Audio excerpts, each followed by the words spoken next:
that. And so if I am so focused on staying on the line, I can't fulfill my assignment. But my God is big enough to handle my fault, my strokes, grubs, my mess ups, because he's already prepared for what I might do. He knows what I'm going to do before I do it, and he already made preparation for me before I get there.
What follows darkness is light.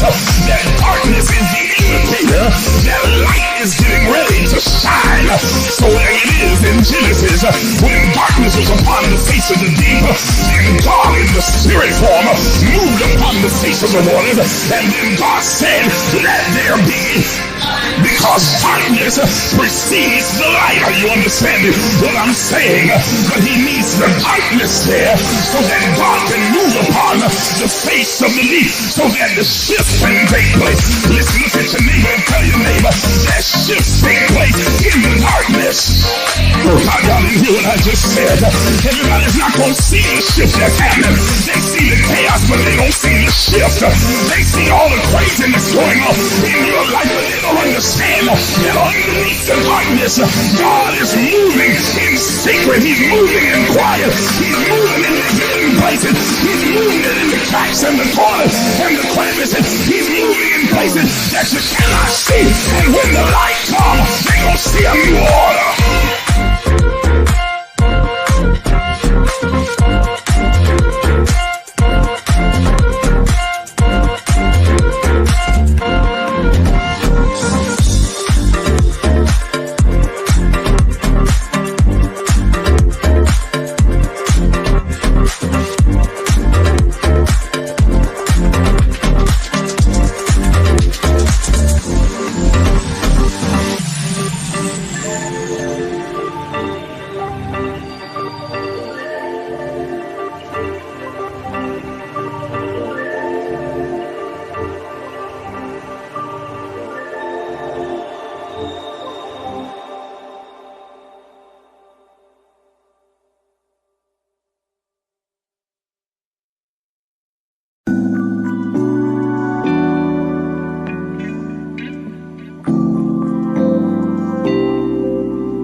untying, not cutting, but untying.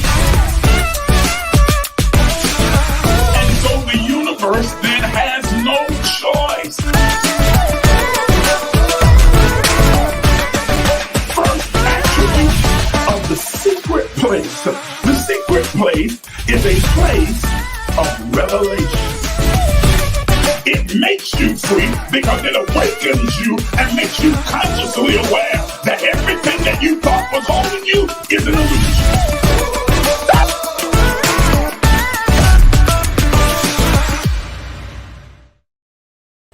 Good morning, everybody, and welcome to the Emerge movement. I'm your host, Isaac J. Miles, Sr., and I am so glad that you are here. This is the place where we will empower you on your journey towards spiritual wholeness. This is where we help you to make sense of your awakening, your spiritual awakening that you are experiencing right now, as so many people across the planet, all around the globe, are experiencing simultaneously, especially during this time. There is such a global awakening that's coming forth as people are moving further and further away from fear-based religion that is steeped in manipulation and control, and beginning to identify and to locate and realize their own divinity, their existence as a spiritual being having a human experience. And so I'm happy to be a part of those who are empowering and informing and assisting all of us as we make our journey in this iteration of life, as we matriculate through this experience that we call life. I'm so glad that you decided to join me this morning. Thank you to all of my old faithfuls who are always here. Thank you to those of you who have already began to tag and share. I want to encourage the rest of you that are on with me right now. Take a few seconds, a few moments, if you will, and tag and share this particular live broadcast on your Facebook page. And those of you who are watching on YouTube Live, copy the link and just share it in all of your group chats and everything else that you do. Send it out to your friends and family and others, and invite them to come and to participate in this conversation this morning.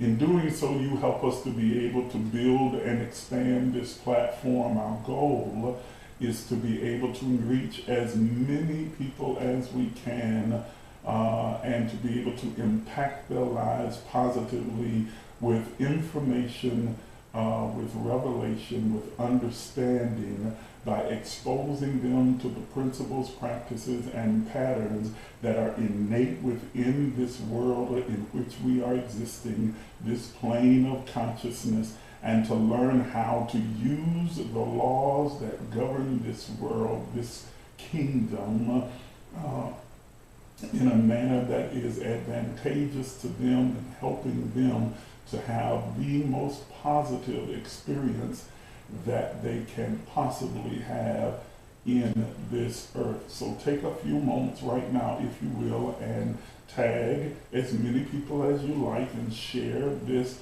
broadcast on your page. Please do that for me. If you do that, it helps to build and expand the platform, and it also moves us up, if you will, on the list as far as the algorithm is concerned. And more, the more you share it, the more you interact with this video, then the broader the scope of the algorithm will give us to be able to reach a larger number of people. So please make sure that you do that. Like the video as well. Give me a lot of hearts and loves or likes or whatever emoji you want to use. But the more you interact, the more it expands rather the reach of this particular live. So I'm asking you to do that. The same thing for those of you who are watching on YouTube. Like the video, comment there, get in the comment section, as well as here on Facebook. I enjoy the exchange, the dialogue with all of you. So I want to be able to hear your thoughts, your questions, your insights, your input, and let's have a really good, expansive, and robust conversation. Good morning to you. I am so glad you're here. Hope you, like me, have your favorite beverage. I'm drinking my coffee as always. And I hope that you have your favorite morning beverage with you, whether that's coffee or tea or mimosa or whatever it is that you decide to have this morning. Fireball. Whatever your beverage of choice is, it's a little early to be fireball, but to each its own. Yeah, go ahead and do that. And thank you for joining me. And then we're going to get right into our conversation for this morning.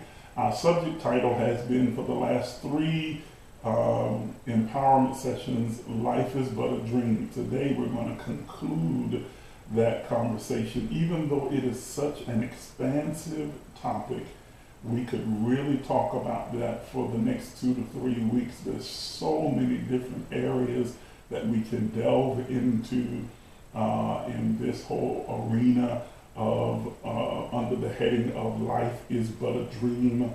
But I don't want to overkill it. If you are interested in more of that, then you can always begin to do some research on it yourself, and I'm always available. You can ask me any questions you like, and we can have a one-on-one dialogue about those things. But for the sake of the broadcast, we're going to conclude the conversation today. And so as I was pondering over everything that we could possibly talk about under this particular heading, we have talked about the fact that we are living in a dream world, a dream state. We have considered the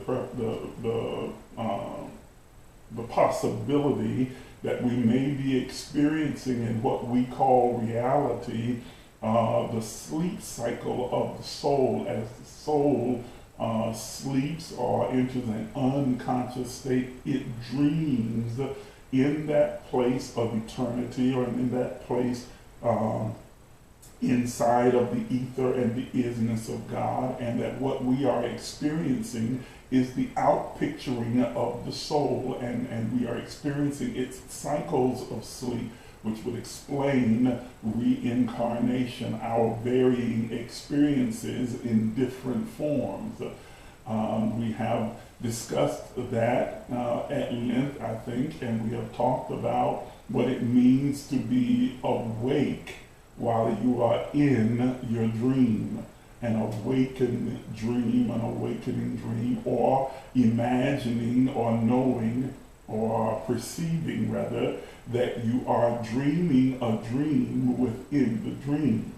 We talked about that in our last empowerment session and its implication.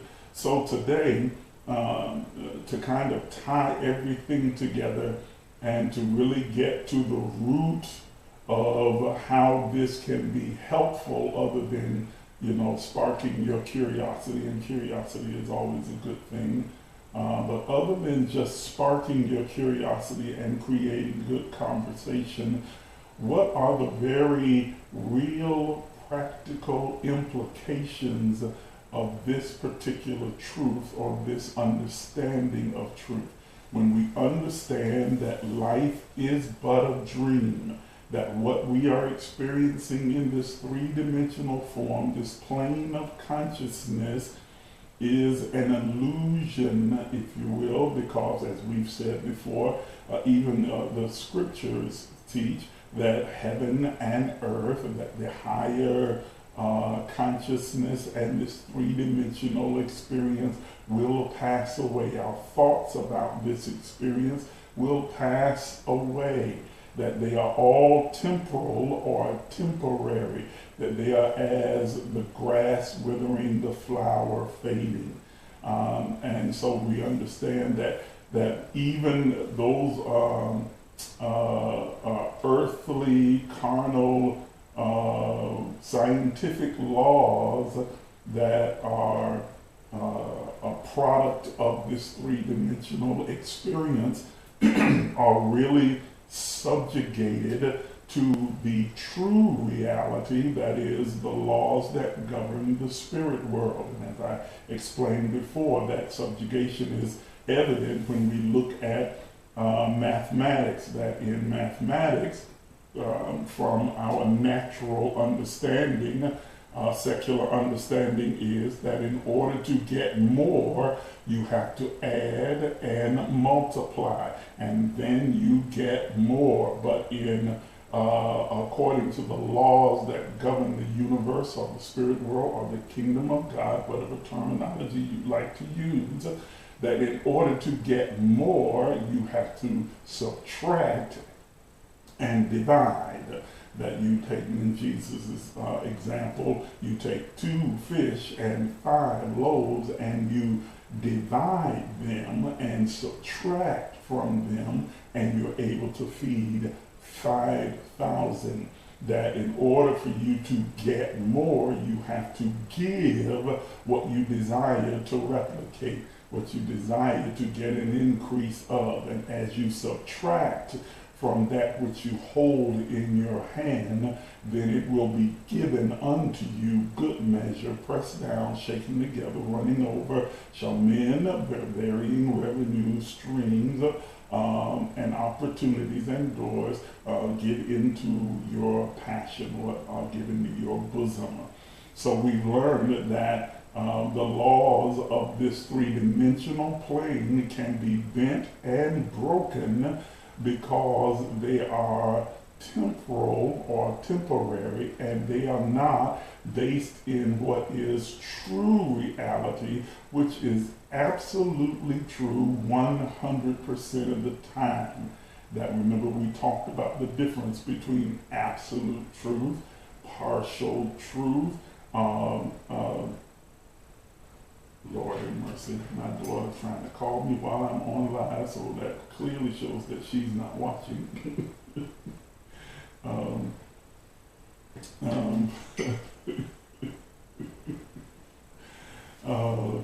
But yeah, that there is absolute truth, there is partial truth, and there are situational truths, but that absolute truth is that it is true 100% of the time. It supersedes every other thing that exists, and everything that exists has to conform itself around that truth. Well, the laws that govern the universe, or that are the laws of the kingdom of God, or the laws of the spirit world, and I'm going to quit doing all three of those. You know that they're all synonymous, so I just know that a lot of people from Christian background get a little bit nervous when you start using words like vibration and universe and frequency, which are just synonymous with words like the kingdom, spirit, anointing, and power. But it's the same thing. So don't let the Christian thing scare you and bother you and upset you. But those laws that govern the universe are absolute. Okay, the law of the perpetual transmutation of energy, the law of compensation, the law of sowing and reaping. These are all universal laws that are absolute, that whether you accept them, believe in them, embrace them, or even have a knowledge of them or not, you are still affected by them, and they still govern everything within this three-dimensional experience. They are absolute. They cannot be broken. They cannot be bent. They can only be used or manipulated, if you will, directed in an intentional manner by us as co-creators, as spirit beings, to create and manifest the life or materialize the life that we desire to have, both the experience and the expression of our own divinity. So today, what I wanted to do, what my goal is in this conversation, in tying all of this information together, is to offer a practical implication and application of this understanding. What are the implications of it, and how can we apply what we have learned about this truth to our life? How does it make us better? How does it improve our journey? How does it elevate us and accelerate us toward our desired experience and the fulfillment of purpose? What are the practical implications and applications of this knowledge that life is but a dream, and out picturing a three-dimensional experience and expression of the soul's subconscious creation, the soul and spirit's subconscious creation? How does it help us? Well, there are some practical implications. The four that I want to point out and raise as a point of conversation for this morning. The first is that it helps us to reimagine our fears. And then the second is that it helps us in realizing our purpose. And then the third is there's three, not four, is the realigning of reality. Okay, and I didn't have time to create slides for this, so you're going to have to kind of write it down in your notes and get it from me. I'll repeat it so you can write it down. The first implication is the reimagining of our fears. And I'm going to unpack each one of these, so don't worry. The second one is realizing our purpose. Realizing our purpose. And then the third is realigning our reality. Okay? Realigning our reality. Reimagining, realizing, and realigning. All right, so let's dig in and let's unpack as we tie these threads together and see if we can't make sense of all of this, okay? Okay. Now, got a little something on my glasses here.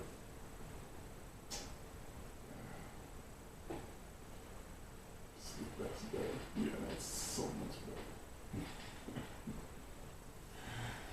better. Okay, so you guys ready? Let's dig in, okay? So what are the practical implications of the understanding that the life that we are experiencing is an outpicturing of the soul's unconscious state, that we are living within a dream world, that we're living within the matrix of a reality that we've created within ourselves? Remember that we live within the matrix of the reality that we create. Okay, every single one of us. So what is the implications of that? The very first one that I want us to take note of is it helps us to reimagine our fears. And the reason that I raised this particular issue is because all of us at some level, in some places, throughout our experience on this revolutionary journey, evolutionary journey, experience on a consistent basis fears. And what I want you to do is reimagine fear. I understand that there is a scriptural text that says God has not given us the spirit of fear, but of love and of power and of a sound mind. I want to take issue with that this morning. Please, Christians, don't get mad and stop throwing the Bible at me. I want to take issue with not necessarily with the text itself, because when you dissect and exegese the text, it makes perfect sense, but our understanding of that particular text. Our understanding and the general popular teaching surrounding that particular text is that fear comes from the devil. Well, since we understand that the devil is not a real or literal being, that our adversary, demons or spirits, that we are really just adverse thoughts, ideas, concepts, beliefs that are at war with what our soul knows to be true, then we have to then question the latter part of, or the substantive understanding that we have gleaned from that particular text. Since we understand that there is no demon, devil, spirit, or Hank or some little entity running around that's trying to come and dump fear on us, and we further recognize that everything that exists has to emanate from God. There is nothing that exists in this three-dimensional experience that is not the creation of the all of everything. There is no other thing. So where does fear come from then? If fear exists, it had to come from God. So does this text mean that fear has an origination place outside of God? And if so, how would that be possible? How could God be omnipotent, omniscient, omnipresent, and omnicreative, and yet there is something that exists and has its genesis outside of God? We understand that that's absolutely impossible. So we have to embrace that it comes from God. Well, the text itself is not imagining or implying that fear comes from some spirit, Hank, demon, or some other things. That's right, Theresa, there's a polarity of all things, positive and negative. The law of polarity posits that there is an equal and opposite of all things that is. The only way that what is can exist is if what is not equally exists. It is the is not paradigm. It is the is not, almost seems like an oxymoron, but it really is not, because if all there is what is, and there is not what is not, then how do you know what is? You have to have the polarity of it, the is not, in order to know what is. Now, I could spend a whole lot of time in talking about that, and if you want to have that conversation, you can contact me and we can have it. But for the sake of this conversation, then I want to talk about then the purpose of it.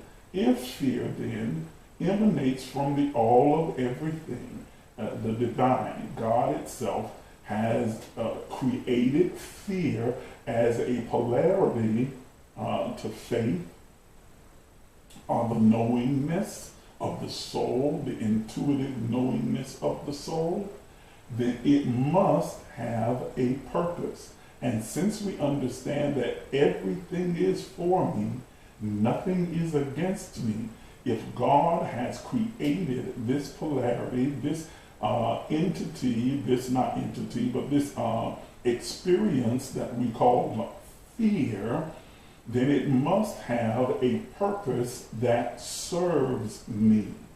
It has to have a purpose that serves me. Well, what is fear? Now, don't run away just yet. Just hang on for a second, because all of us experience fear throughout our existence. There is never a time that you have been completely fearless. You may have been fearless in a moment, but you are not fearless throughout your existence. Everybody experiences fear, but how you process that fear is based on your perception of what fear is. Let me say that again because that bears repeating. All of us experience fear, but how you process that fear will determine whether it serves you or it harms you. And you are the determining factor. You are the common denominator. You are the decider, because how you perceive it will determine how you experience it. How you perceive it will determine how you experience it. If you perceive it as this negative, destructive force, then you will always run from it, always try and reject and deny it, pretend that it isn't there, overcome it, and see it as something that you should push away from. But if you perceive it correctly, and that is, you began to understand its purpose for existence, then you find a way to incorporate it within the tapestry of your existence and use it, manipulate it, channel it to fulfill its purpose for which it was designed. Let me give you a definition of fear that's probably going to be a little different from what you've understood or heard before. I've heard people saying that fear is, I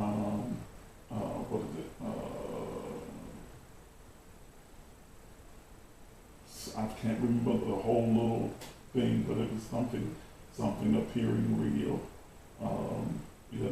That it's like, fantasies or something like that appearing to be real. But anyway, regardless of that, I want to give you a definition. Fear is an emotional response to a perceived threat. Fear is an emotional response to a perceived threat. It is an intuitive reaction to ants, the automatic negative thought syndrome. It is a mechanism that releases adrenaline and endorphins. That last one right there, you need to really make sure you get that in your note. It is a mechanism, a trigger that releases adrenaline and endorphins. Okay, let's go through that again. Fear is an emotional response. It is an emotional response. It is not a spirit. It's not a demon, a devil. It's not something you can bind up. I bind the spirit of fear and cast it out.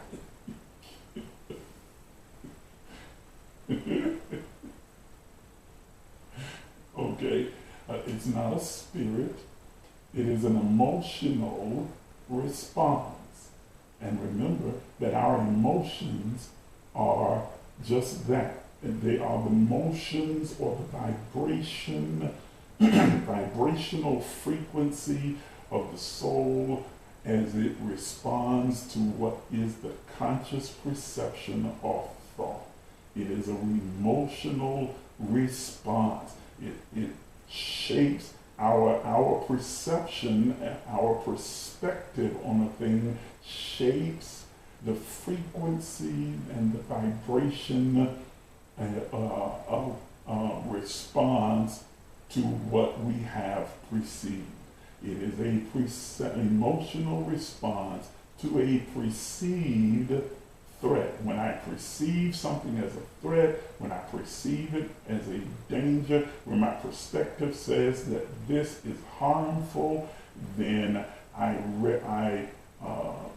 began to respond, have an emotional response. My vibrational frequency shifts to align with that dominant thought or dominant perception that this is a threat, this is dangerous, this is destructive. And so my vibration aligns with that. Are you understanding what I'm saying? And so I have a vibrational frequency or an emotional response that aligns itself with the perception that this is a thought. I have a reaction. Remember that. Look at these words: response and reaction. They are not the intentional, they are not the thoughtful decisions. They are responsive and reaction. It is a reaction, an intuitive reaction, I'll even say, to the ants, that automatic negative thought syndrome.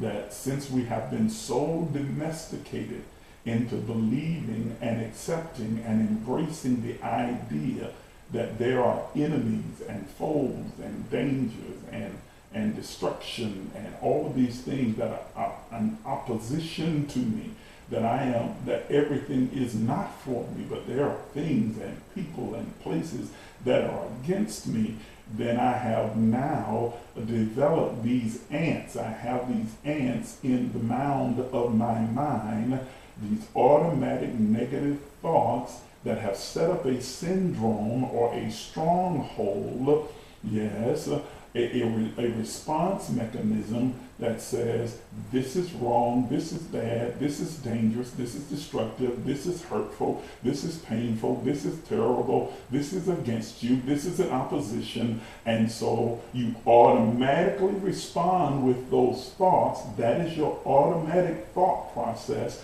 and your emotions then align themselves vibrationally with your thoughts. And so you began to feel this intensity that we call fear. Are you understanding what I'm saying? Okay, it is that emotional reaction, that emotional response to what I have perceived that has been produced by those automatic negative thoughts that then causes my vibrational frequency, my soul, to align itself with my perception. And we know that the thought, word, deed process is how we create and how we manifest. And so if I am perceiving this as a negative, as a danger, as a threat, as harmful, as an opposition, an adversity, an adversary, then my thoughts will then inform my words. I'll respond verbally in kind with what I have perceived as a threat, and I will act. Thoughts, words, deeds, and I will act in alignment with what I have perceived as a threat. And so I will run or fight, or the fight or flight response. I will run, or I will fight, or resist, or or cower, or hide, or whatever I think is going to protect me from the perceived threat. Are you understanding? Are y'all following me? I know this is a different way of thinking about things, but that's the whole point of this particular platform, is to help you to think differently. Not tell you what to think, but teach you how to think critically and give you a different way of processing the experiences that you are having, to reprogram your mind so that you are able to kill the ants, the automatic thought, negative thought syndrome, to kill those ants and begin to then take charge of your thoughts and consequently take charge of your life. When I perceive a thing as a threat, when I perceive it as a negative, then my words and my actions align with that dominant thought, and I get an outpicturing or result that reflects what that dominant thought is. I get an outpicturing, a manifestation of experience and form that aligns itself with that particular thought. And so if my thought of it as harmful, as an adversary, as destructive, as dangerous, as anti-me, that it is trying to somehow hurt or destroy me, that it is against me, then my real experience with it will be that it is harmful and destructive and against me. The universe, all of nature, or the spirit world has no choice. The kingdom has no choice. Faith has no choice but to give me a reflective representation of what I have accepted as truth. Faith is the substance, the essence, the power, the foundation of the thing that I expect. And it provides me the evidence of what I cannot already see. It gives me infallible proof that what I have perceived or believed is actually true. It has no choice. So if I choose to perceive it as a threat, if I choose to perceive it as adversity, as against me, as a hater, as destructive, then my faith, or the universe, the spirit world, or all of nature has no choice but to give me a reflective three-dimensional representation of that which I have perceived. When I began to understand, since I have come to this awareness, this awakening, that life is but a dream, and I understand that the genesis of faith emanates from within God, that is, therefore, from me, then I get to decide how I'm going to process fear, how I'm going to perceive it.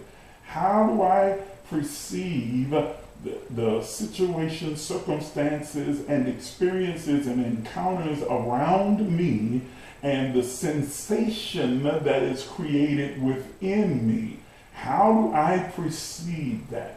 If I perceive it as a warning, as a trigger, as a destructive force, then my response will align itself and mirror that particular perception. But if I perceive it as an indicator, an indicator, if I began to understand that this is an indicator of something that is or is to come, something that is able to be perceived or seen or grasped with my three-dimensional or naked eye, or is to come, not yet visible to my naked eye, but I sense it coming.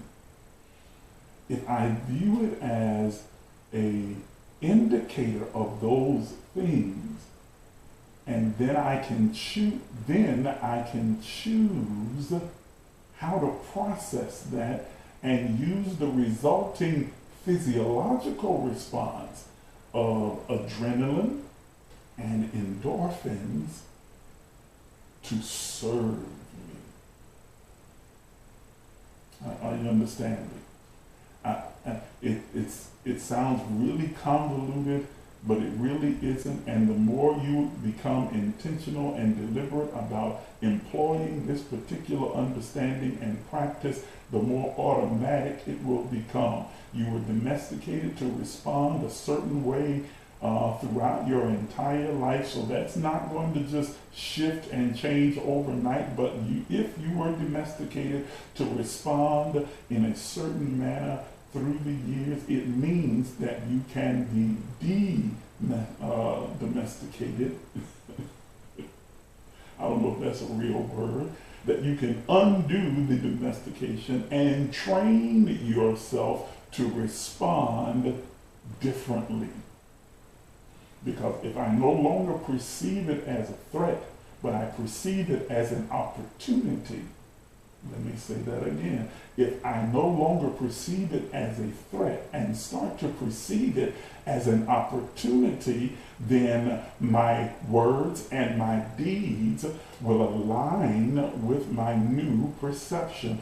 It changes and shifts the vibrational frequency in which I used to respond, and now my emotional response, my vibrational frequency, is responding in a manner that better serves me and makes full use of those endorphins and that adrenaline in a manner that will serve my highest good. Okay? Sometimes fear is an indicator of the challenge. It doesn't say it cannot be done, that you cannot overcome it, that you cannot go through it, that you cannot accomplish it. It is just the release of the adrenaline and the endorphins necessary. It is an indicator to you that those two chemical processes have been released within you to empower you for what's in front of you. There's a catchphrase that's floating around out here, people saying, do it scared. Well, that's exactly what this is. It's a reimagining of fear. It's understanding that this fear, which is releasing the endorphins and adrenaline that is necessary to accomplish or overcome or face the challenge, is not something to be shunned, but to be embraced. Because then I understand that true courage is not the absence of fear, nor do I want it to be absent. I need that release of adrenaline and endorphins, but it is the willingness to move forward with that release of both adrenaline and endorphins, or that inner strength. It is an indicator to me that I am embarking upon a particular avenue, journey, or path that will challenge me, that will stretch me, that will push me to my limits, or what my perceived limits are. But it is also an indicator that I have within me the right stuff to be able to move forward. Okay? Every time you encounter a fear, a phobia, whatever, I really don't like that word, but it's a part of our zeitgeist, so we're going to. When you encounter a phobia, instead of perceiving it as something you should run away from, your automatic response or negative thought is that you should get away, run away, withdraw, resist. What if I began to perceive it, since I understand that it is a part of my dream experience? It is created by me, co-created with God in this dream experience, therefore serves a purpose. What if I began to perceive it then as an indicator that I'm about to embark upon a greater adventure, a new and unfamiliar experience? How would I respond then when I perceive it as an opportunity to take this new journey or to delve into this new experience that will broaden my horizons, awaken my awareness, and expand my conscious knowing of what this experience in the earth is. What if I began to perceive it differently? How different would my responses be if I perceive those things that awaken those sensory responses within me of both endorphins and adrenaline? How would my response be if I perceived that as an opportunity rather than something I should shy away from or run away from? How much further would I have gone in my experiences in this three-dimensional plane if I, instead of running from those things that I perceived as a threat, ran toward them? How many more experiences, how expansive would my experiences have been? What would I have accomplished if I had not perceived my fears as a deterrent? Allowed fear to cause me to run away. How much more joy, happiness,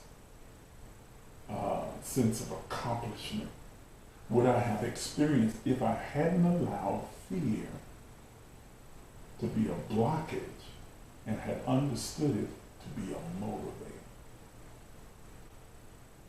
If you remember this particular narrative that's found in the Bible where Jesus is heading toward the disciples who are on a ship in the middle of the sea, and he's walking upon the water, and the scriptures say that when the disciples perceive and see him walking on the water, they are sore afraid. They're fearful. That adrenaline and endorphin kicks in, and they begin to cower in that fear, with the exception of one man, Peter, who's still fearful. All of them fearful, all of them experiencing fear, but one choosing to respond differently and perceive it differently than the other 11 that are on the ship. 11 of them see it as a threat and cower and run away and hide. They see it as an adversity, and they run and they hide and they cower, and they are shaking and they are just frozen and paralyzed. The other views it as an opportunity and says, if that is really who I perceive it to be, then let me join you on the water. Do you think that there was an absence of fear? Absolutely not. But he reimagined the fear. He re-imaged it.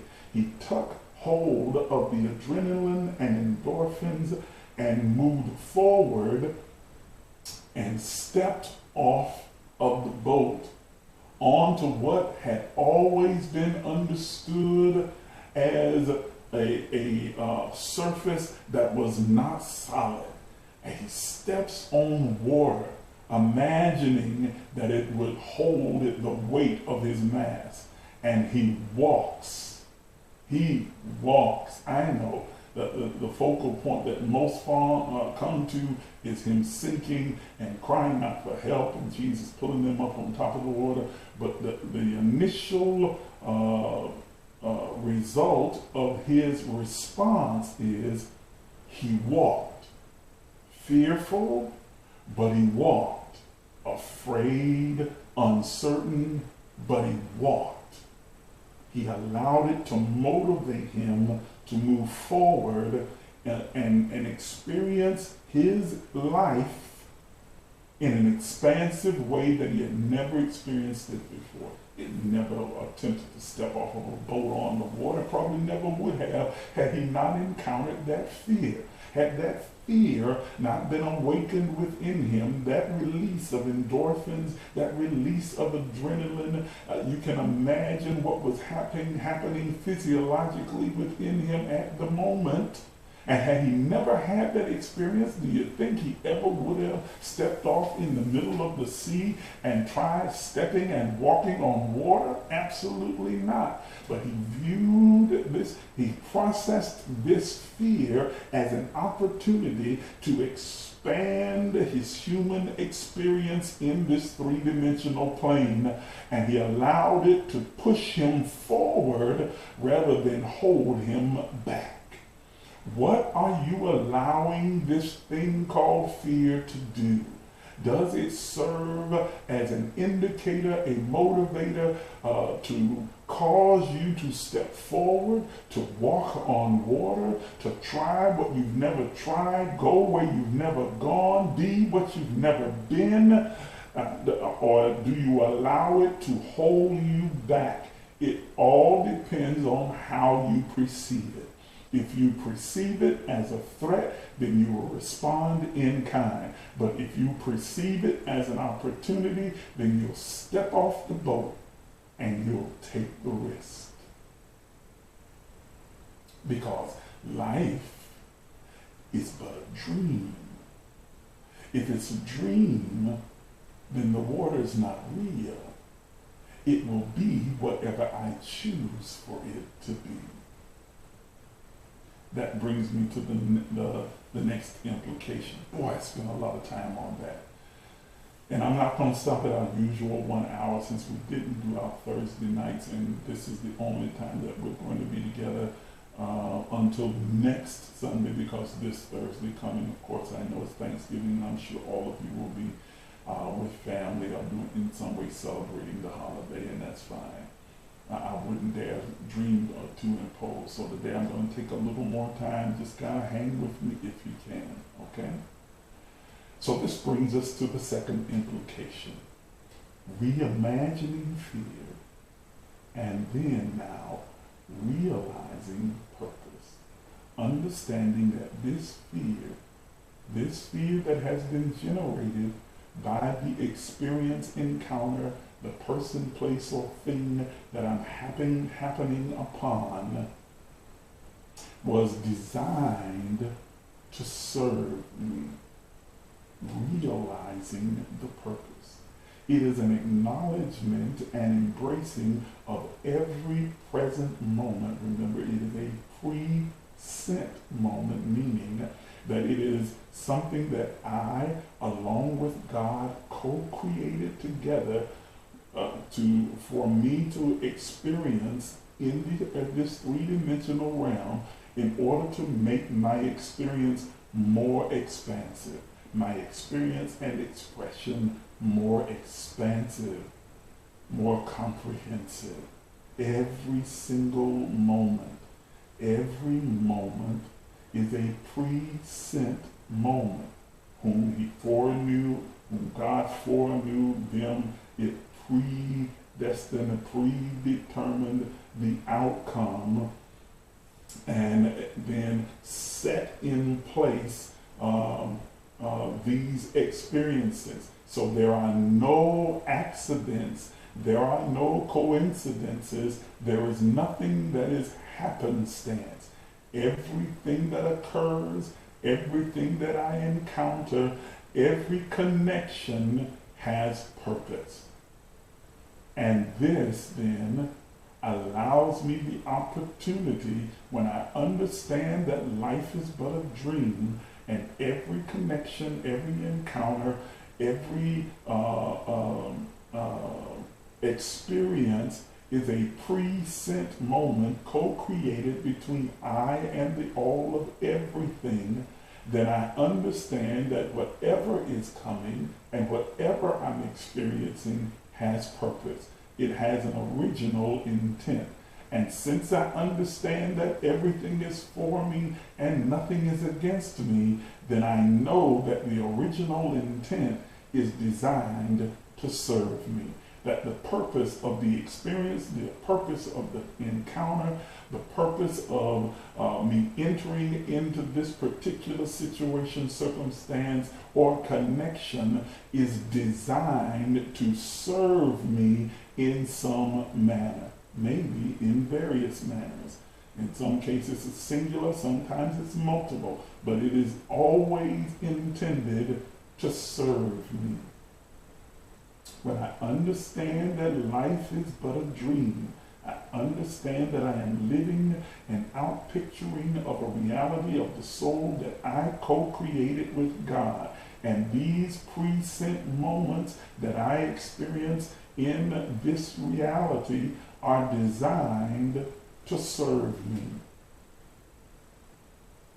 So I can reimagine the fear, because there's no need for me to have a fear that causes me to cower or to be afraid or to run away or to hide.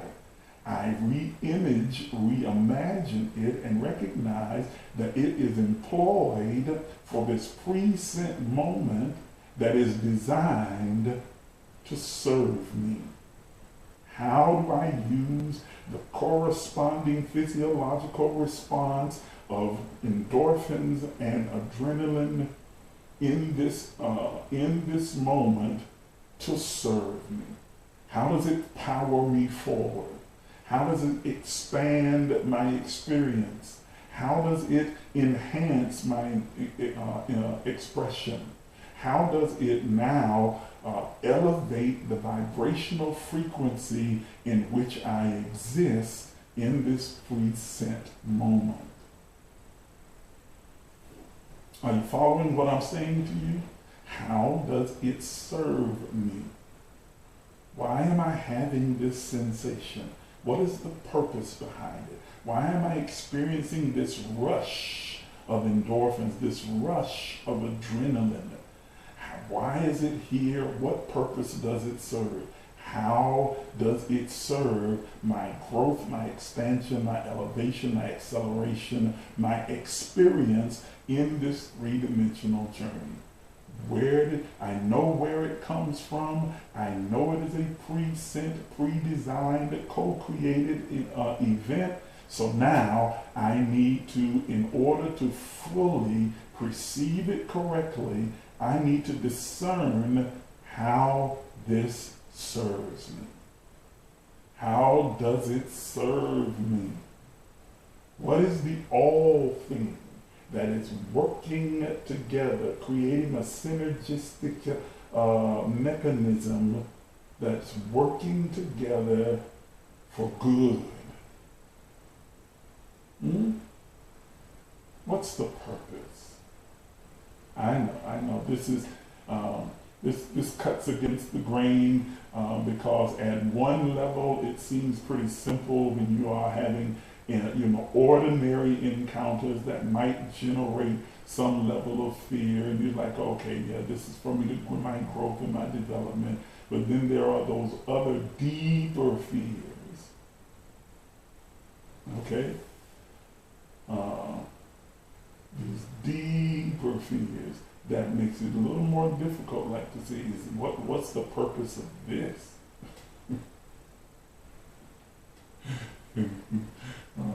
But whether they are the more surface level or the deeper level, all of them serve a direct purpose to enhance, expand, and accelerate your experience and expression in the earth.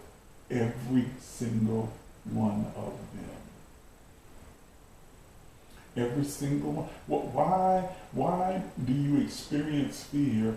Why is your emotional response to fear?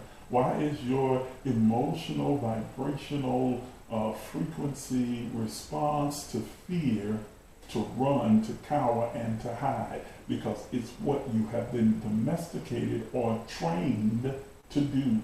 You were told you're supposed to respond, you're supposed to run, you're supposed to hide, you're supposed to cower, you're supposed to withdraw, you're supposed to resist, you're supposed to run in the opposite direction. That's what you were taught to do. You were trained to do. You were programmed to do. And so anything outside of that, then everyone else says, you crazy. You crazy. You crazy dog. That ain't no way in the world. Child, no, not me. Where did all that come from? It's a part of your programming. In the movie The Matrix, which I still recommend that everybody watch this movie. Okay. There is a scene where Neo is getting a grip of the idea that the Matrix is not real. It's not a real reality. That it is a computer-generated program, or that it is not a reality created by men. Well, same thing. You are living within a reality created by your own mind. And if you can free your mind, then you can override the programming, and you can overwrite that programming. And so in the movie, they're having this fight scene where Morpheus and Neo are in a simulation, a reality created by them, where they are doing the karate fight. And he's like, come on, you're faster than this. Quit trying to hit me and hit me. And Neo's just doing everything that he can, but he's so busy thinking. He is still trying to think with the old mind in a new reality, and so therefore he finds himself unable to hit Morpheus. And Morpheus keeps saying to him, quit trying to hit me and just hit me. Quit, you're still trying to think. You still are limiting yourself to that old programming of what that tells you that you can do this and you can't do that. And he says, in this place, everything is possible. You can, and Neo says, so do you mean I can dodge bullets? And Morpheus' response to him is, no, I'm saying to you that once you free your mind and realize the truth, you won't have to. In another scene, he walks in to see the oracle, and he sees a child playing with a spoon, and as it's looking at it, he's bending the spoon over and bending it back this way and flipping and twisting it around. He's looking with astonishment and amazement, and the kid looks up at him and saying, don't try and bend the spoon. That's impossible. He says, instead, realize there is no spoon. One of my favorite scenes in the movie. He says, instead, realize there is no spoon, that it's not real.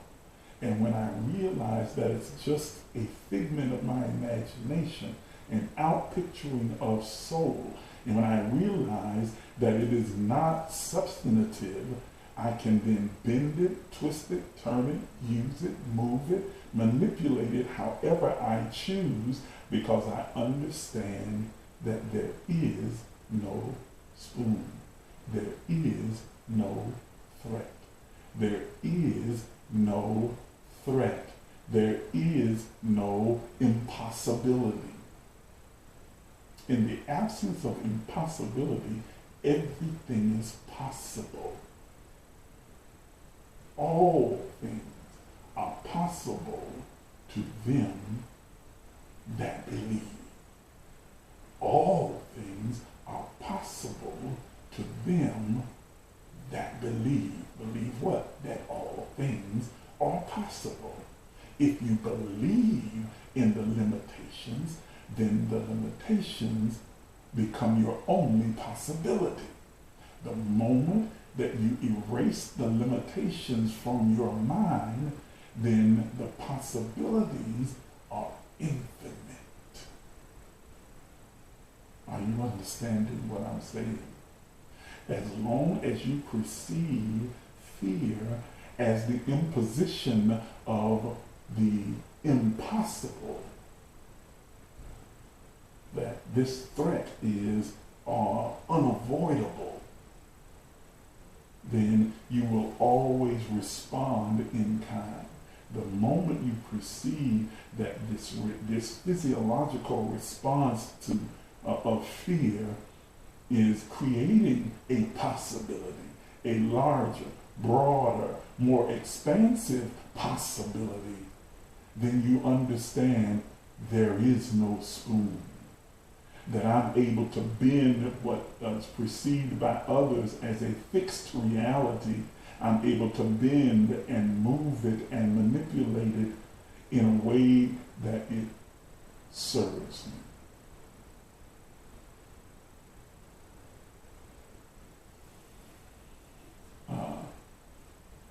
I'm sorry, I didn't see this, Diana. She says, is my caution the same as fear? It is. There's so many nuggets in these. Yes, all three of them. The first one I think has more than all of the rest, but all of them are filled with real nuggets and gems. So it may be that I'm overthinking. Not overthinking, but just not thinking correctly. Not overthinking. Okay, you're trying to understand when you can overstand. You're able to see it from a higher perspective. See it from a broader, more expansive perspective, and begin to see how it serves you. It's thinking differently about it. It's not, you can never overthink thinking too much. It's not thinking too much. It is thinking incorrectly. That's what it is. It's not that you're thinking too much. It's that you are thinking incorrectly. When I think from the substratum or the foundation that everything is for me, then I allow that to inform my perception of what it is that I'm seeing. Does that make sense to you? Does that make sense to you? There's a French-born novelist, Min. I can't pronounce her first name, but it's Min. But it's like Asia. I'm not sure how to pronounce the first name. Anais, something like that. Min, I know the last name. Okay, but she says you don't see the world as it is. You see the world as you are. Think about that for a moment. Let that sizzle in your spirit. Let that settle in your mind. You don't see the world as it is. You see the world as you are.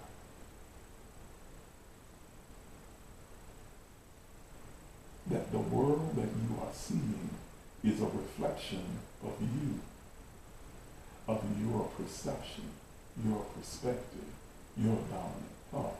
So you see the world as you are, not as it is. Does that make sense to you? Does that click? That's like a profound statement. I read it some years ago and it stayed with me. I've got to get the pronunciation of her first name correctly. Anissa or something like that. But Nin is the last name. N-I-N. Nin. We don't see the world as it is. We see the world as we are. We see it as we are. We get an outpicturing of the world, our reality, based upon our truth. What we have accepted as true about ourselves, about our experience, about our world, is reflected back to us. So in understanding that truth, life is but a dream, then I start to realize the purpose of all things by reimagining my fears. I start to perceive the physiological responses that I have to any given situation, circumstance, or encounter instead of as a warning signal for me to run, to hide, to cower, I start to see it as an empowerment and for the next opportunity that I'm encountering to expand upon my experience.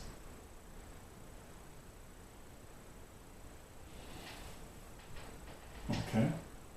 Because I understand that it is designed to serve the highest vision and version of myself. That is my own creation. I designed these moments, and present them to awaken me to the infinite possibilities that lie before me. I designed in co-creation with the all of everything, the Creator God, co-created every present moment.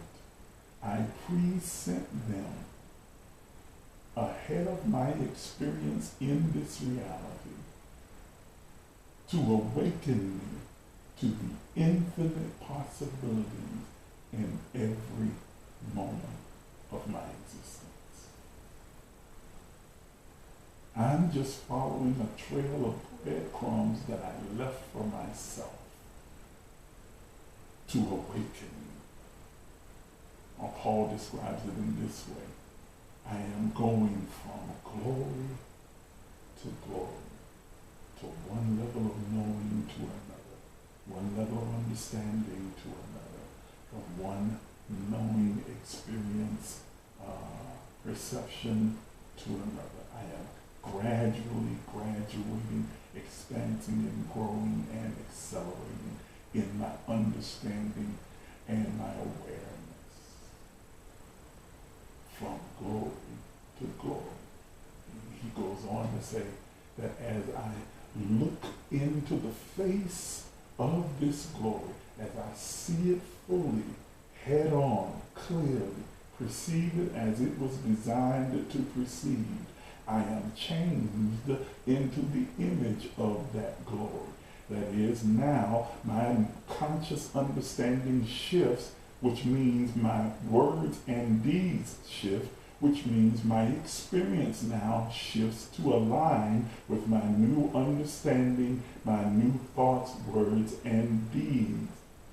He says, I am changed into the image of that glory, from glory to glory, continuously, expansively moving from one level of understanding to the next, thereby expanding my experience by expanding the possibilities of the reality in which I am experiencing now.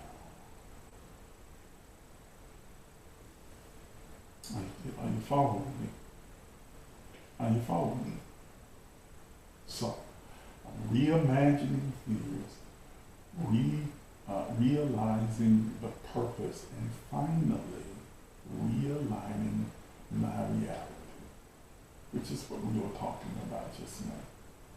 Realigning my reality. I start to shift my experience in the three-dimensional world because now the possibilities have been expanded, and I start to having experienced this reality completely differently. Remember that you are the God of your garden. Nothing can exist there except you say, let there be. Unless you give it permission to exist, it cannot exist. You are the God of your garden. This is your Eden. This is your matrix, your reality, your creation. And nothing can exist in your reality or your creation unless you give it permission. And it can only exist in the shape and the form that you decide to give it.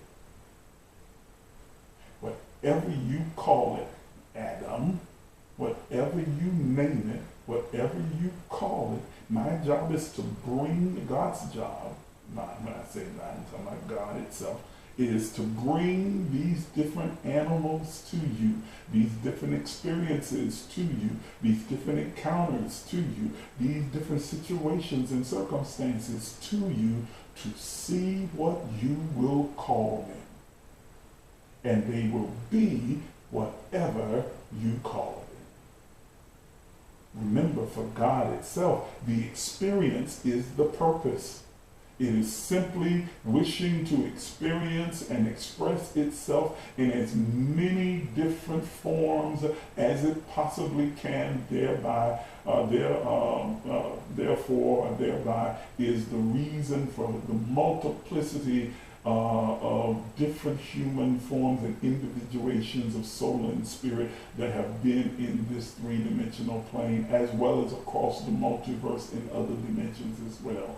God seeks to expansively, exhaustively experience and express itself. The experience is the point. And so God itself just brings you the encounter, the situation, the circumstance, the connection to see what you will call it. It has no preference. It has no, listen, it has no preference. It does not matter. The experience is the point. It doesn't have a preference that, oh, you gotta choose this and you gotta choose that. If that was the case, then you wouldn't have been given free choice.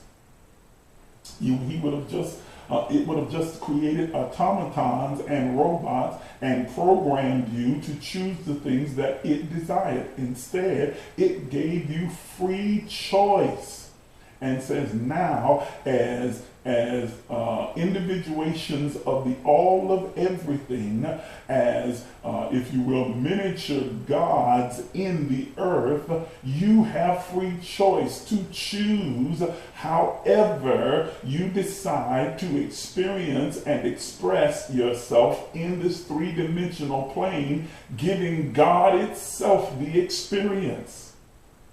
And so it has no preference. Whatever your choice is, that's fine with God. Whatever your, and I know a lot of religious people have a difficult time with this because we have labeled things and turned them into boogeyman, like, the word sin, which is a missing of the mark, an error in judgment. Well, who is erring? You and I. It's an error. What makes it an error? But it is an error because it doesn't serve the purpose or the original intent for my experience within the earth. It does not support my highest vision and version of myself.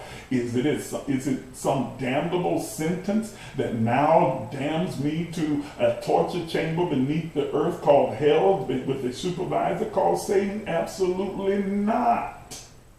It does not have power over me.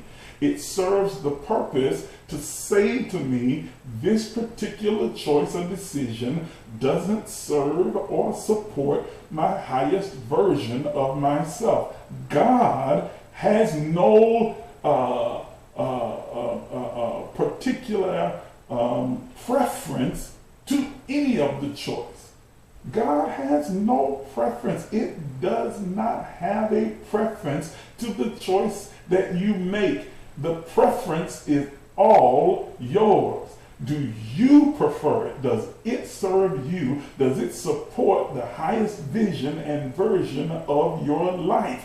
And if it doesn't, then you get to make a different choice. That's what the freedom of choice is. Carlton Pearson says it like this, and I think this is a wonderful saying. You are not free from sin unless you are free to sin.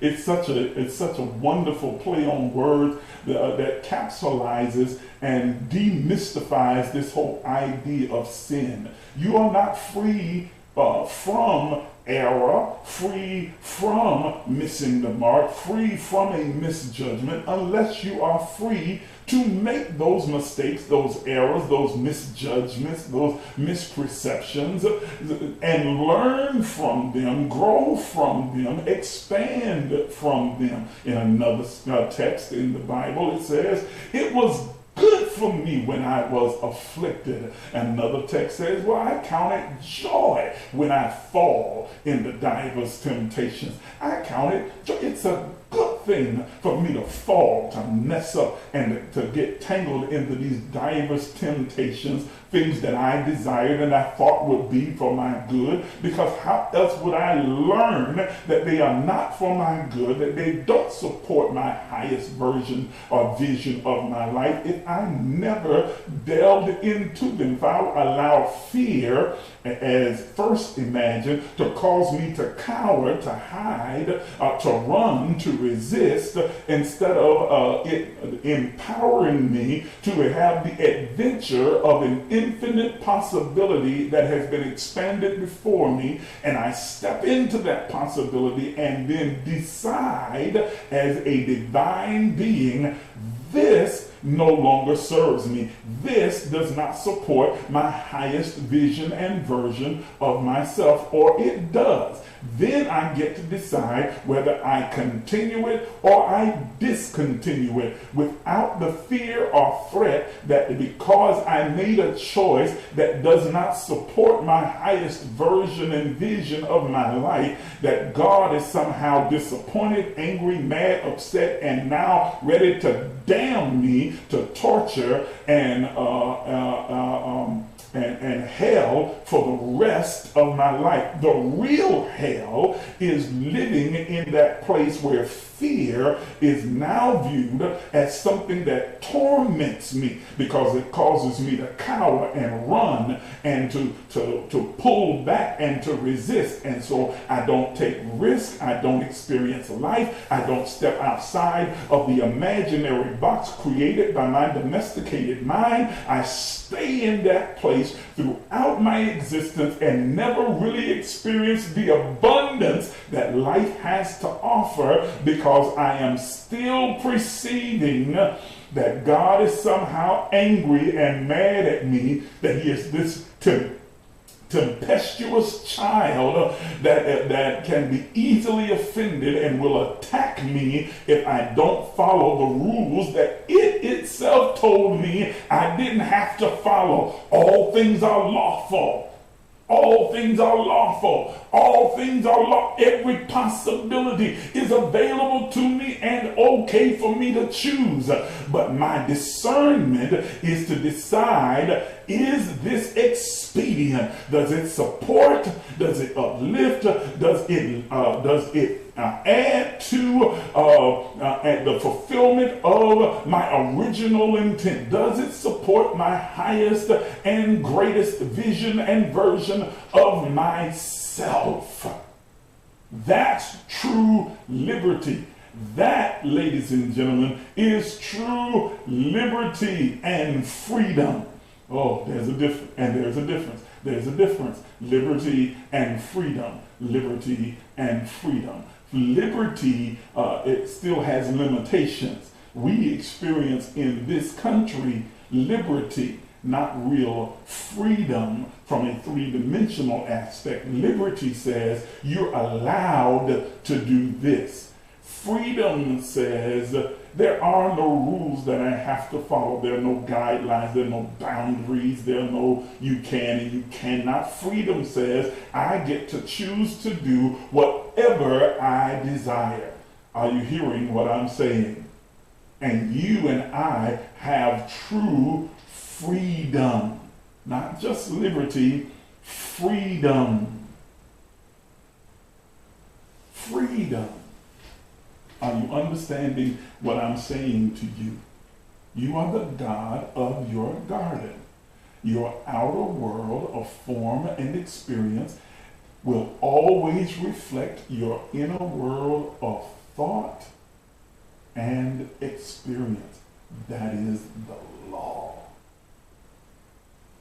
So life is a mirror and it will reflect back to you, back to the thinker. It will reflect back to you, the thinker, a physical representation of the thoughts that you, or I think. Life is a giant copy machine, giving you a ongoing replication, a larger replication, three-dimensional representation of what our thoughts are, who we have decided to be. Remember that this life, which is a dream, it's a dream simulation, a soul-generated dream simulation that is designed to give you what you decide you want to experience in this reality. Are you hearing what I'm saying? You get what I'm saying, Neo? Are you getting it? Are you getting it now? Do you finally understand it, Neo? That in this matrix, in this reality, you decide what is and is not, that you don't have to dodge the bullets because they don't exist. You control the bullets. That's at the end of the movie where he just puts up his hands and the bullets stop in midair and then he just causes them to drop down to the floor because they're under his control. He understands, I control this reality. It does not control me because life is but a dream. I am the dreamer that's dreaming it. I am the thinker that's thinking the thought. Are you hearing what I'm saying? I am consciousness that is co-creating the experience. And therefore, I control how everything acts and responds within this three-dimensional reality or experience. Yes? So I am realigning my reality so that it now aligns with my new conscious awareness. That I have nothing to resist or cower or run or hide from. Nothing. That everything is for me and nothing is against me. Nothing. That all things are coming together as a synchronized system and designed to work succinctly for my good. Everything. Everything. I am living within the reality of my own creation. I'm the God of the garden. Everything else is just a dream. I'm living inside of the dream. And I am the progenitor of the dream. Therefore, I am the ultimate, omnipotent, omniscient, omnipresent, omniactive being in the dream. Writing, directing, and producing. Man, are y'all getting what I'm saying? Are you getting what I'm saying? I'm trying to get you to understand the implication of life is but a dream, that you are the one who is directing the ship. Row, row, row your boat. Direct your life. Direct your experience gently down the stream, not forcefully or fearfully or like someone is chasing you or someone's behind you or someone is puppeteering you. Gently down this stream of consciousness, merrily, with joy, with happiness, with peace, with contentment, merrily, merrily, merrily, merrily, because I am consciously aware life is but a film that I'm creating, a a movie that I am both the star, the writer, director, and producer. Are you hearing what I'm saying? That the only adversaries I have are the ones that I create. Yes, yes. And the good guy always wins because I'm the good guy. That's the role I've given myself in the movie, and I've already determined what the outcome of the script is going to be. So every bad guy is just there as a foil. It's a way for me to elevate, expand, and grow and accelerate myself and elevate myself, because in the end, I've already written my happily ever after. Are you hearing what I'm saying? I have already determined that I will live happily ever after. I have determined what the end of the movie is going to be. I have determined what the outcome is going to be. I am the writer, I'm the star, I'm the director, I'm the producer.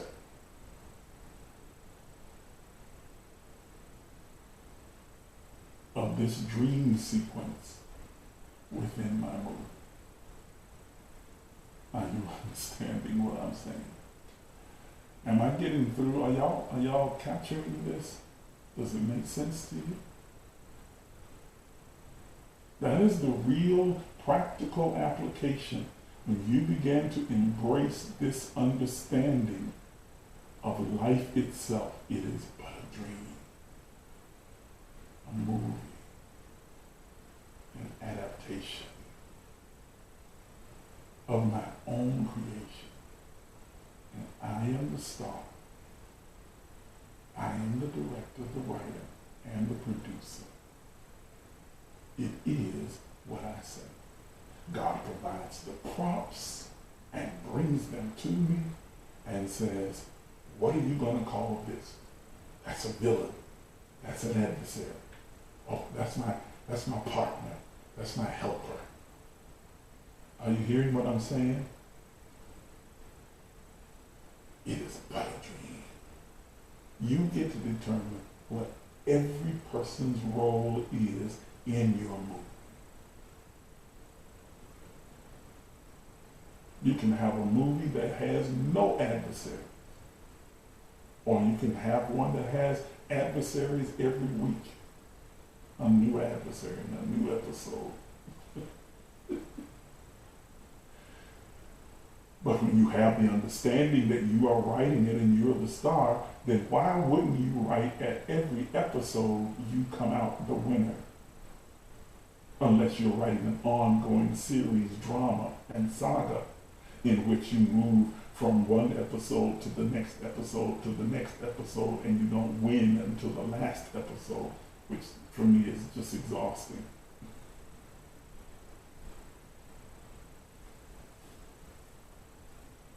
That's good, Teresa. That's exactly what I agree with that one. She says, in The Matrix, I perceived that Dr. Smith was the fear side of Neo. It kept multiplying as long as she's still beloved. I know she meant believed it. Exactly. Exactly. If you have never watched The Matrix, you should sit down and watch it today. It's on Netflix, it's on Hulu, it's on Prime Videos, it's everywhere, so you can get it. Watch all three of them, but especially that first one. There are so many gems of truth that are in that movie that is just absolutely amazing. It's breathtaking. There are a lot of them out there that are like that, but The Matrix is at the top of my list is one. A Wrinkle in Time is a close second. That's another one. But The Matrix is at the very top. Watch this movie. And even if you have watched it, watch it again with new eyes. Watch it as many times. Every time I watch it, I get more and more out of it. I'm telling you. You are the God of your garden. Come on, Neo. Come on. Quit trying to hit me and hit me. Come on, Neo. You gonna take the red pill or the blue pill? You're gonna go back to living in the fantasy, or you're gonna take this chance and see how deep the rabbit hole really goes. Love this movie in you. Are you going to keep dodging the bullets? Or are you going to realize that the bullets have to obey your command? Are you trying to bend the spoon? Or do you recognize there is no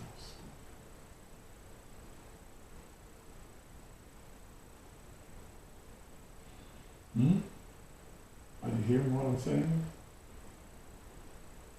There is no spoon. It only exists because I give it breath.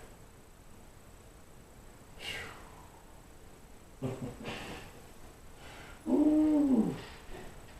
My words are spirit and life, formation and activation. My words are creation and manifestation. Huh? It only exists if you give it life. And it only has the life you give it. Life is but a dream. It has absolutely no meaning of its own. Life only has the meaning that you provide. Life is the blank canvas waiting for you to paint the picture. Life is the empty page waiting for you to write the script or the book. Are you hearing what I'm saying? Okay?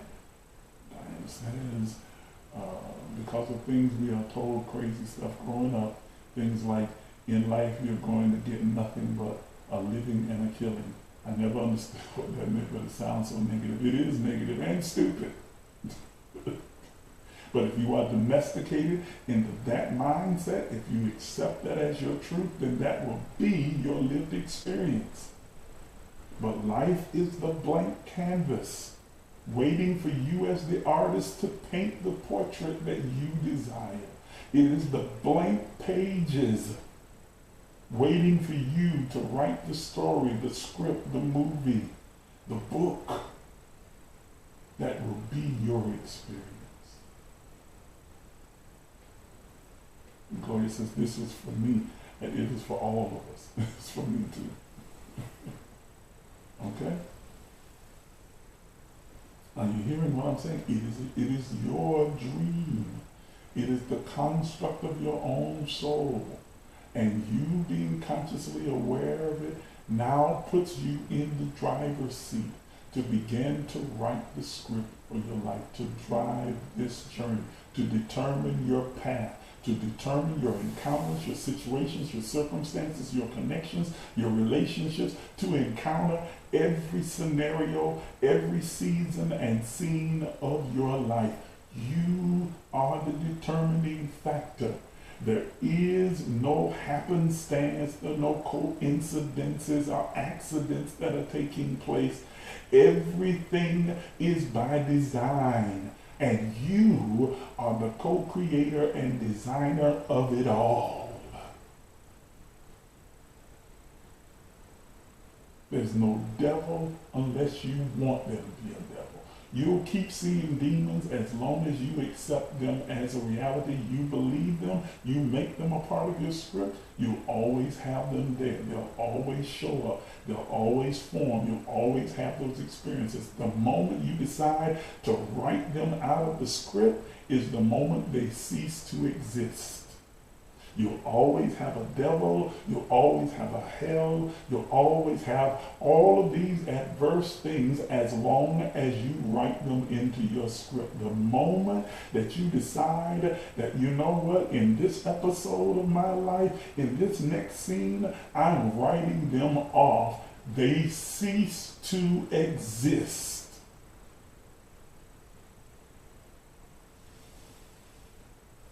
Are you hearing what I'm saying? So this is why I don't discount when people say, well, you can't tell me because I've experienced demons. I've seen demons. I've heard a demon talk. I've seen a demon do this, that, and that. I'm pretty sure you did because you created the experience. You have whatever you have created. Faith has to give you a physical representation of that which you have accepted as your truth. So you probably absolutely have had those experiences. I've had them from when I believed in demons and devils and all those things ripping and running around. I encountered them all the time, cast them out, warred with them, fought with them, wrestled with them, because I wrote them into my script. The moment that I decided to kill them off and not allow them to give them a reoccurring role in my life is the moment they cease to exist. Okay, your job's over, no longer a part of this movie, move on.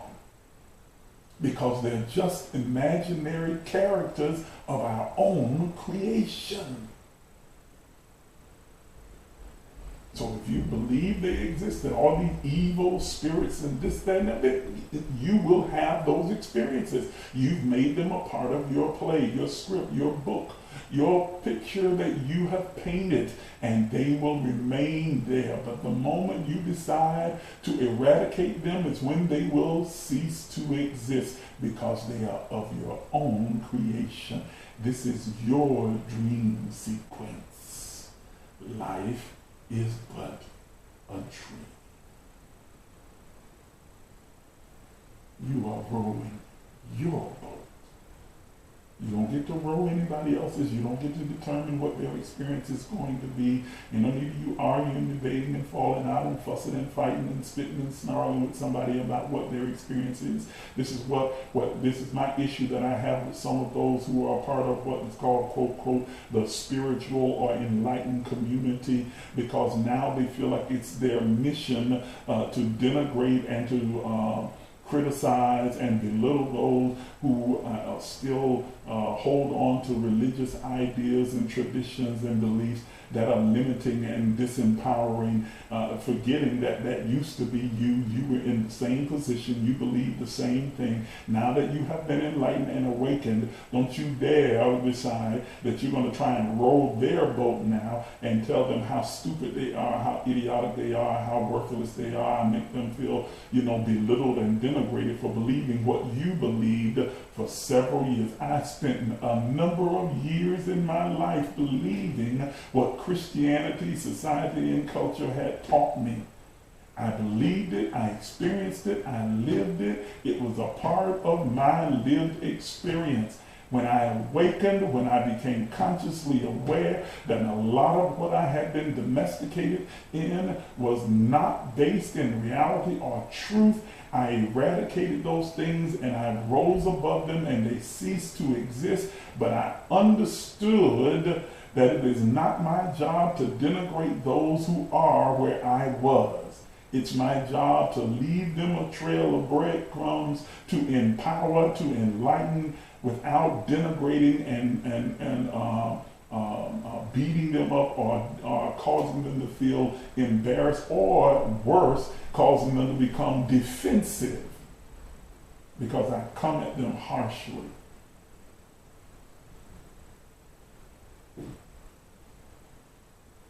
Okay?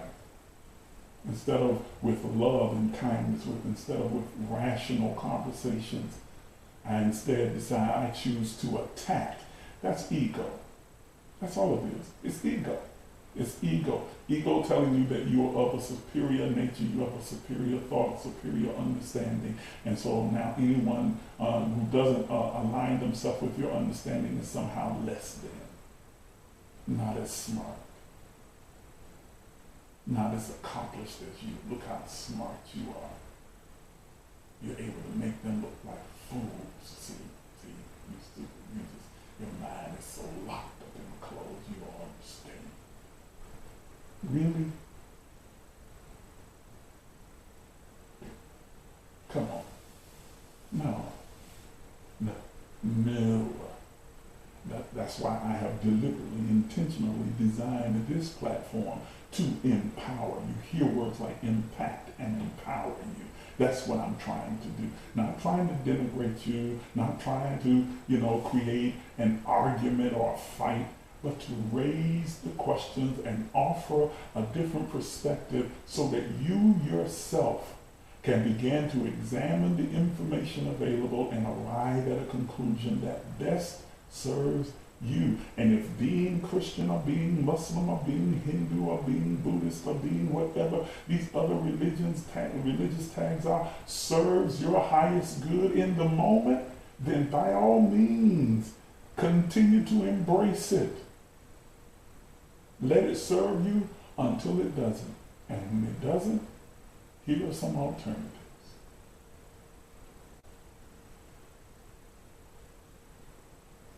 I'm not trying to beat anybody up. I take real issue with that. It sickens me. It gets on my nerves. It really does. It really does. And I know I'm not supposed to take anything personally, but I'm working on not taking that personally because I love people. All people. And so I hate when people are using something that is designed to be helpful and impactful and empowering as a sledgehammer. You are doing the exact same thing that you accuse the religious people of doing as well. You use that Bible to beat people over the head, to constrain them, to bind them. Yeah, but you're using your knowledge of spirituality, very limited knowledge, I might add, the same way to whip them and beat them across the head and confine and constrain them as well. You have become what you resist.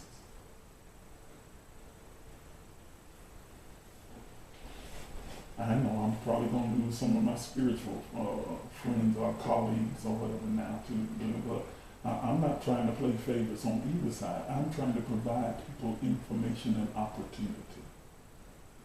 That's all. To empower, to impact. I'm not beating anybody up. Do what works for you. Do what works for you. If meditation is working for you, keep meditating. If prayer is what works for you, keep praying. If the Bible is what's working for you, keep using the Bible. If it's the Quran or the Bhagavad Gita, keep using whatever works for you. If going to church or going to mosque or going to temple or going to synagogue works for you, keep going.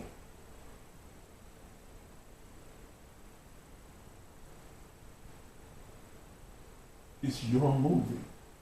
It's your script. It's your dream. It's your portrait. You're the artist. You're the writer, producer, director, star. And no one gets to dictate to you otherwise. No matter who they are.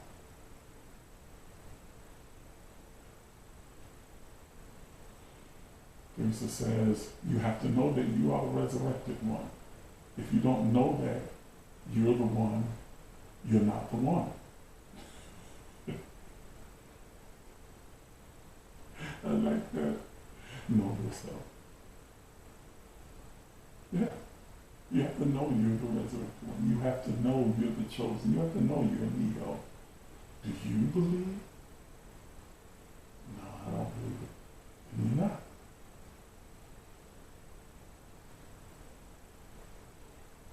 Do you believe? Yes, then you are.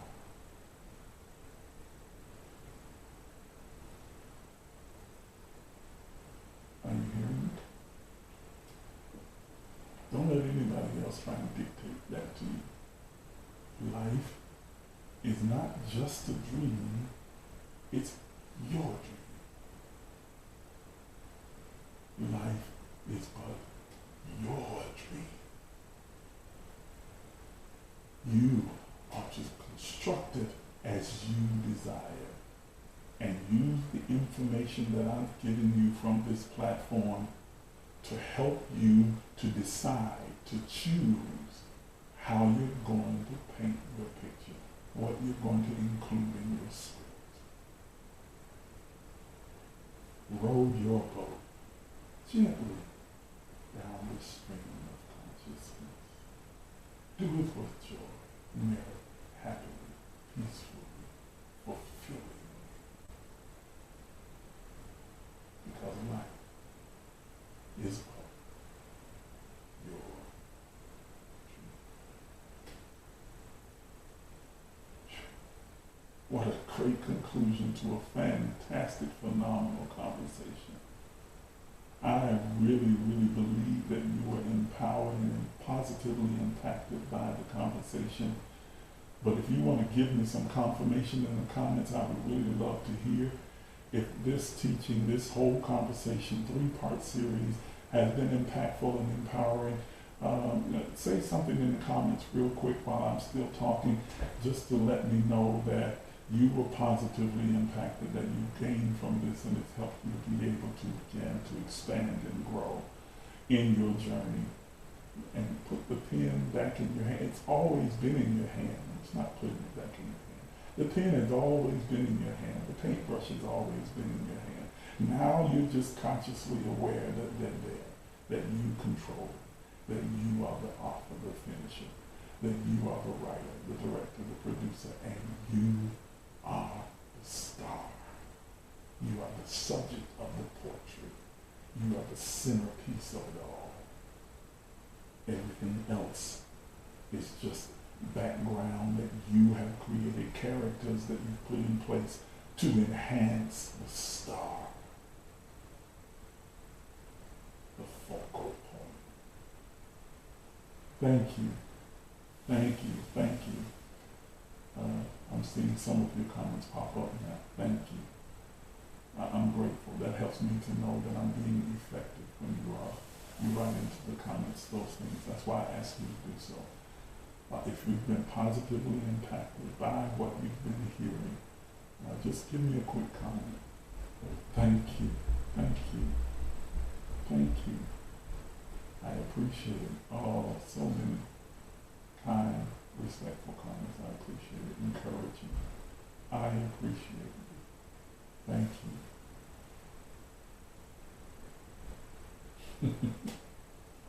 Thank you. I appreciate each and every one of you.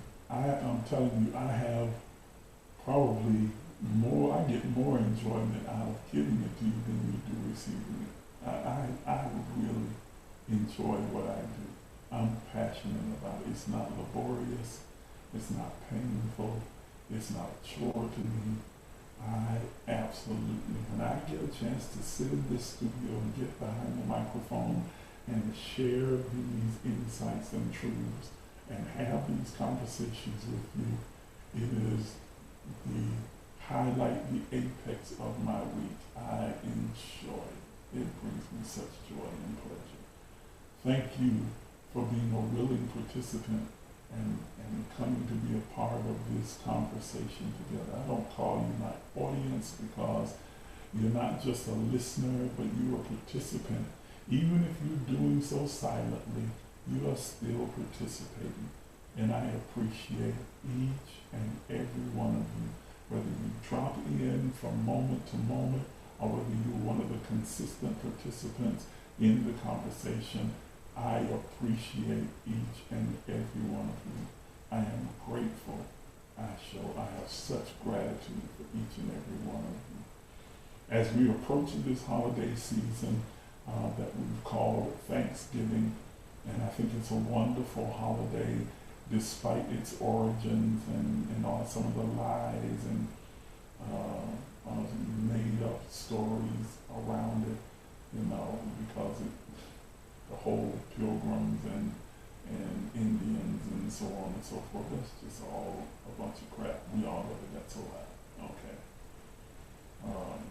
When Christopher Columbus drunkenly found his way to these shores, he didn't come in being a nice guy and having a wonderful feast with all of the natives and the people that were here. He was a tyrant and a murderer and a torturer. And so that all of that is just crap, okay? But what the season has evolved and become is a time for families and friends and people to come together and to take a moment and just be thankful, to express gratitude for families and friends and loved ones and life and its experiences. I pray that each and every one of you, as you approach this season, will take some time leading up in the days prior to really assess your life and the people that are a part of it. and take a moment to feel the overwhelming gratitude, thankfulness that you can for having these people, places, situations, circumstances in your life. To be grateful for everything. There's a text in Thessalonians that says, in everything give thanks, for this is the will of God through Christ Jesus concerning you. The correct interpretation of this is to say, be thankful for everything, because it is God's will for you to express gratitude in every situation, circumstance, and encounter, for everything in your life. It is not a determination of what is or is not the will of God. It is expressing that the desire of God is for you to always be grateful, to show gratitude, to be thankful. So in this time and in this season, in this moment, begin. So don't let this just be a holiday. Begin a new way of being, to approach life with an attitude of gratitude, with an attitude of thankfulness, to approach every situation, circumstance, relationship, and encounter with the mind and the feeling tones of thankfulness and gratitude, gratefulness.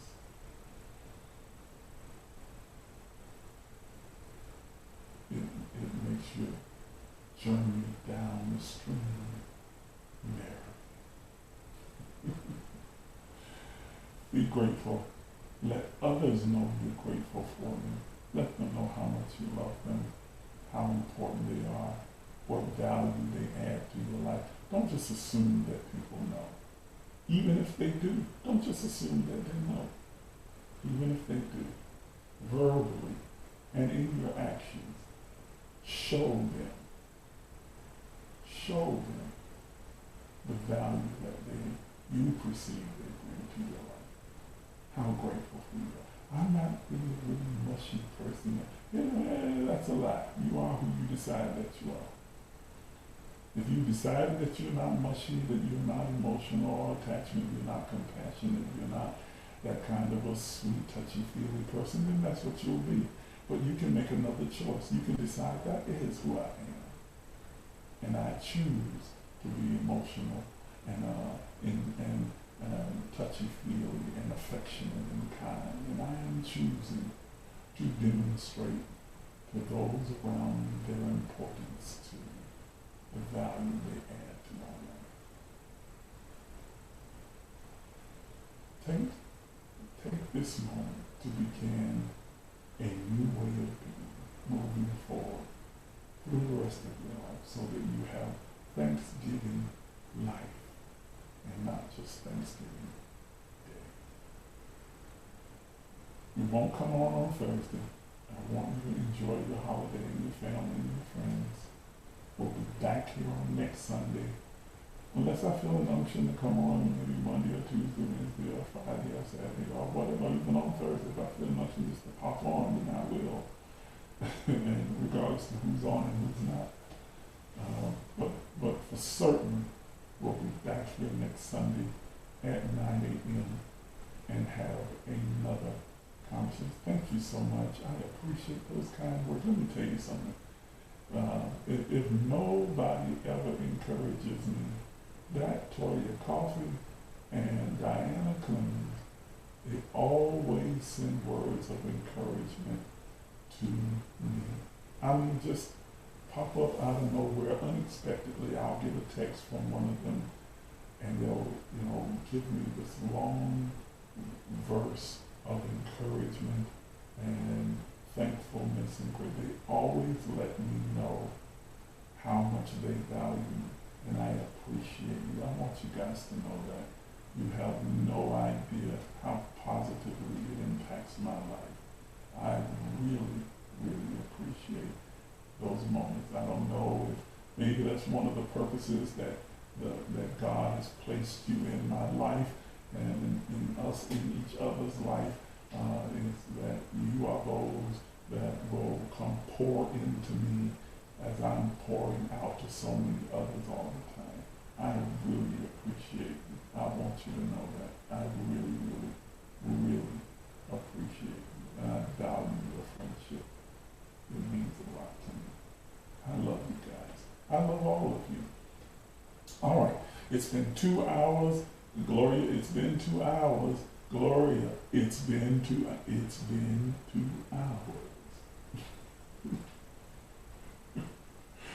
Gloria's the one who stayed on me about I should just go 2 hours. Go 2 hours. Okay, it's been 2 hours today. I'm not going to guarantee we're going to do this every time. She said, hallelujah.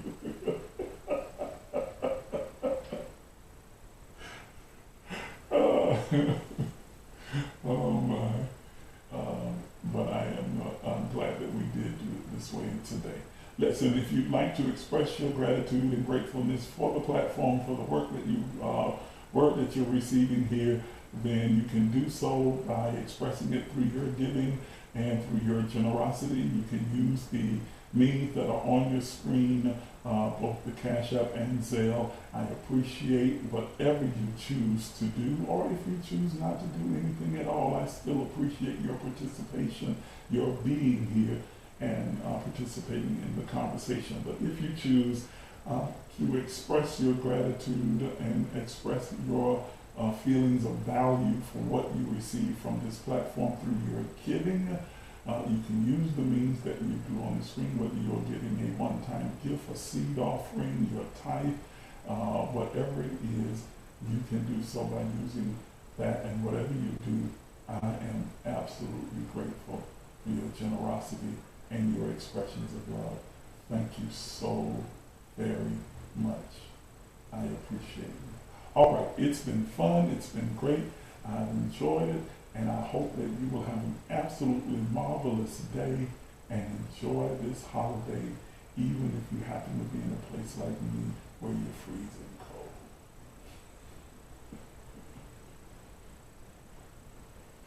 cold. You know I don't like gold, but I'm enduring.